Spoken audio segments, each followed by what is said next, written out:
Hi, this is Chris Young. Welcome to episode 72 of Contemplating Life. This week we continue my reminiscences of my college days at IUPUI, where I studied computer science. I include the story of how my mentor, Dr. John Gersting, helped me get my first legitimate programming job. My 8th semester at IUPUI would not be my last.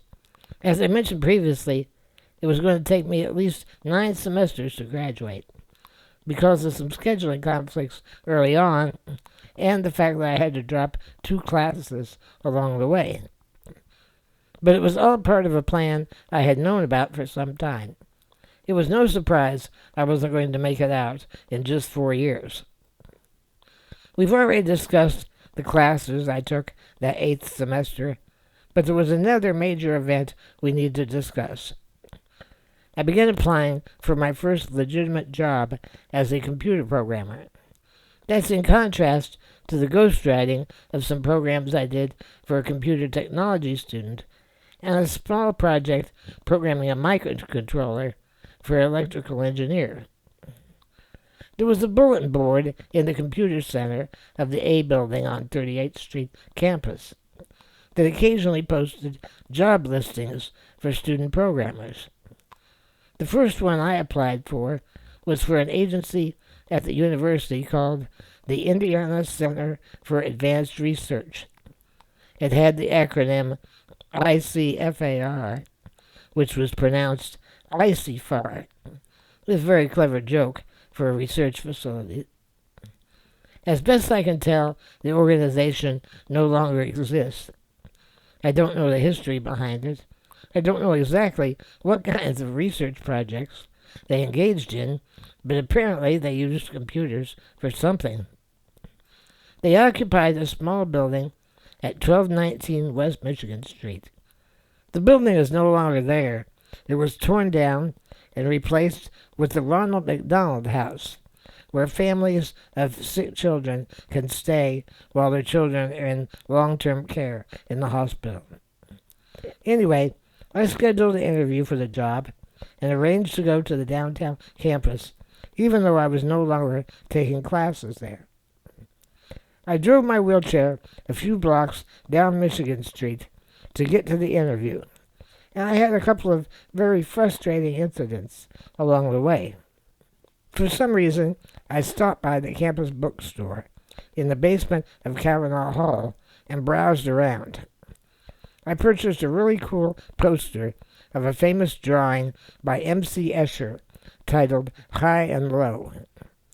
It was shrink-wrapped onto a piece of corrugated cardboard. I propped up this tall, narrow poster onto my footrest and held it with my hand. As I crossed University Boulevard, going down Michigan Street, a strong gust of wind blew the poster out of my hand and into the street. A passerby retrieved it for me, but not before it had been run over by at least one car. Fortunately, the plastic wrapping protected the poster, and it was okay. The ICFAR building was only 3 blocks away from the IUPUI campus, but there were no curb cuts to make it easy to use the sidewalk. I had to drive in the street along the curb. Michigan Street is quite wide in that area, so I was reasonably safe. Apparently, I wasn't the only person who dropped something in Michigan Street that day.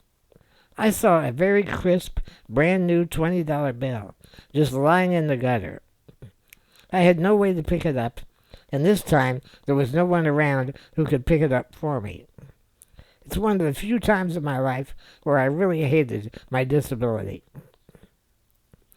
I interviewed for the job, and as far as my programming skills were concerned, I was certainly qualified. But I think they wanted something besides a programmer. It sounded to me like they were looking more for a gopher.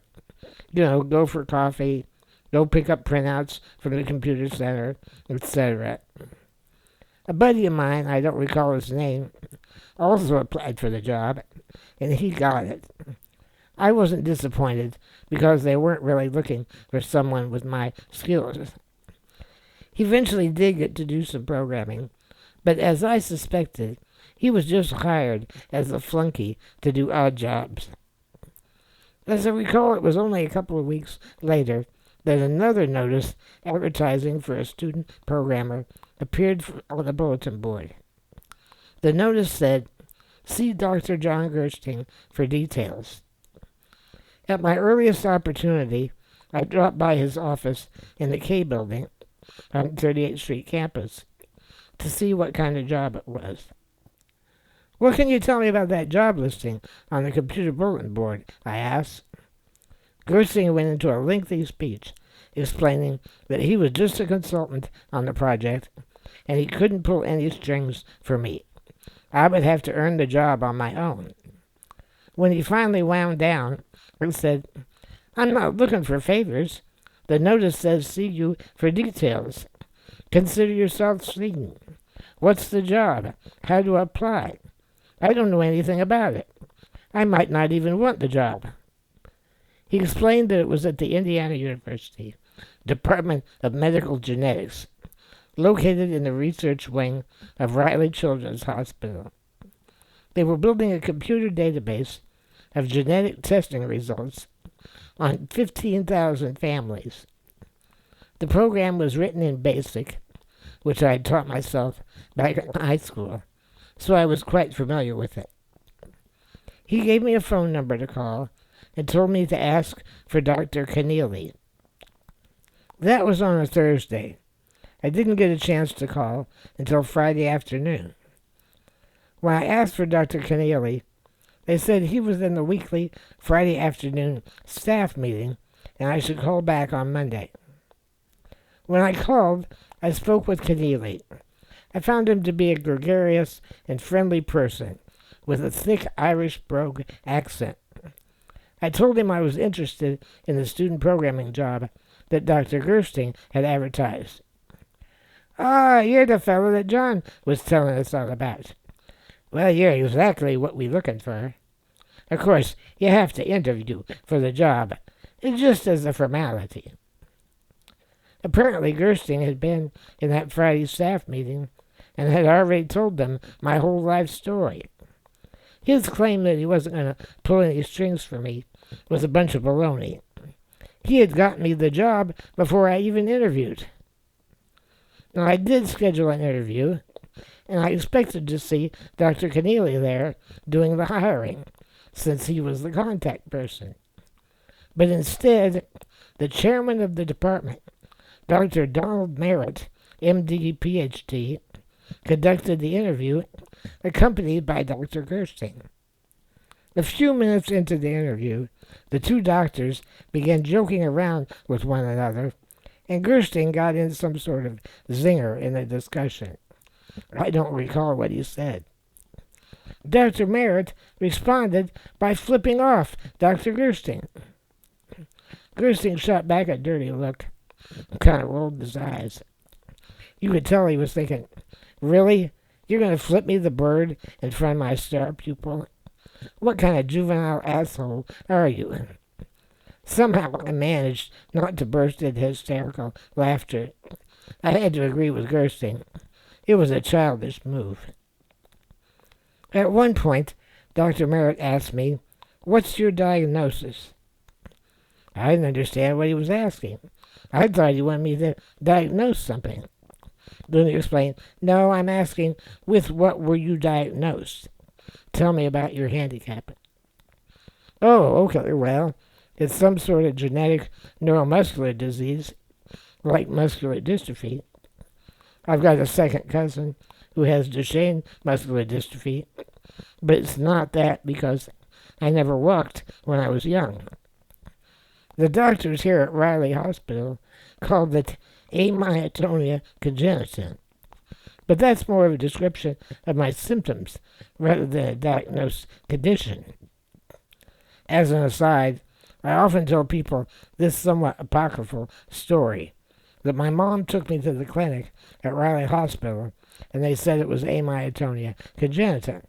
She asked, "What the hell is that?" And they replied, "It's Latin for weakened muscles since birth." My mom said, So I bring in my son, and I tell you he has had weak muscles since birth. And you give me some Latin phrase that means he's got weak muscles since birth? The doctors replied, yeah, but doesn't it sound more impressive when we say it in Latin? Okay, that conversation probably never really happened, but it's a good approximation of what did happen when I was 2 years old and first diagnosed with amyotonia congenita. Anyway, back to the conversation with the genetics doctor in my job interview. I continued. You know better than I do, there are probably a dozen different kinds of MD. I never bothered to figure out which one it is. He replied, well, don't you want to know what kind it is? Well, Doc, when you can tell me which of those dozen different kinds of MD you can do something about, then I'll worry about whether or not I have that one. He raised his eyebrows a bit and replied, okay, point taken. But there are still reasons you might want to know. Do you have siblings? They might want to know if their children are at risk. I explained that one of my sisters was adopted, and the other one was years away from childbearing age. He then revealed that he had only asked because he wanted to see if I was comfortable discussing my disability. The fact that I was ready to talk about it so candidly assured him that I was. He told me that the office manager, Randy, was a semi-quadriplegic, so they were accustomed to having employees in wheelchairs. I could have ruined the interview by talking back to the guy the way that I did. In addition to the fact that knowing the particular brand of neuromuscular disease I had seemed a useless exercise, in those days the way they tested you was quite invasive. It involved things like a muscle biopsy or connecting electrodes to your muscles and watching them twitch. No thanks. I'm not going through that just to pin a label on it. Now fast forward 25 years. I was doing a Google search for a friend of mine who did not have internet at the time. She was looking up some medical information about a condition her nephew might have. While I was researching diseases, I decided to Google amyotonia congenita. One of the pages that popped up was my personal website, which explained that's what I had. Another page led me to a book for sale on Amazon. It was titled The Me in the Mirror. It's the autobiography of Connie Panzarino. The description said, writer, activist, and artist Connie Panzarino was born in 1947 with a rare disease, spinal muscular atrophy type 3, formerly called amyotonia congenita. What was this thing, spinal muscular atrophy? That sounded like a real disease, and not just some Latin gobbledygook excuse for a diagnosis. So I Googled spinal muscular atrophy. I came across a blog by another woman who had the same thing. Reading about her life was like reading about the twin sister I never had. It so perfectly described me, it was ridiculous. My research showed that you could get a definitive diagnosis with nothing more than a blood sample. The disease is caused by a missing chunk of DNA in your number 5 chromosome. They simply sequence that area of your DNA, and if you have a missing chunk in both copies of your 5th chromosome, that means you have SMA. Although I'd left the IU Department of Medical Genetics more than 2 decades prior, I called them up to see if they did testing for SMA. I made an appointment with a genetics counselor. The department had moved to a new building and was no longer housed in Riley Hospital. We talked about several people who had worked there when I was there, and one of them said they vaguely remembered me from years ago. The counselor reviewed for me what was known about SMA at the time. I had already done much research on the condition by then, but she added some information I did not know. They took a blood sample, and a few weeks later the report came back. There was a dual deletion of the 7th axon of the survival motor neuron gene on my 5th chromosome. That meant I had SMA. We discussed whether or not my cousins or my sister Karen should be tested to see if they were carriers. They suggested that Karen could be tested if she wanted to, and regarding my cousins, it said that my aunt or uncle should be tested first to see if they were carriers before testing my cousins. And none of my cousins exhibited the disease, so the real question would be about the risk to their children. I let all of my cousins know about the availability of testing, but none of them ever pursued it. My sister Karen explained that it would not affect her decision to have children. However, if she was at risk of having a disabled kid, she might want to be more prepared financially to raise a disabled child. By the way, unless both parents are carriers, the children are not at risk of exhibiting the disease. In 2016, they did come up with treatments for SMA.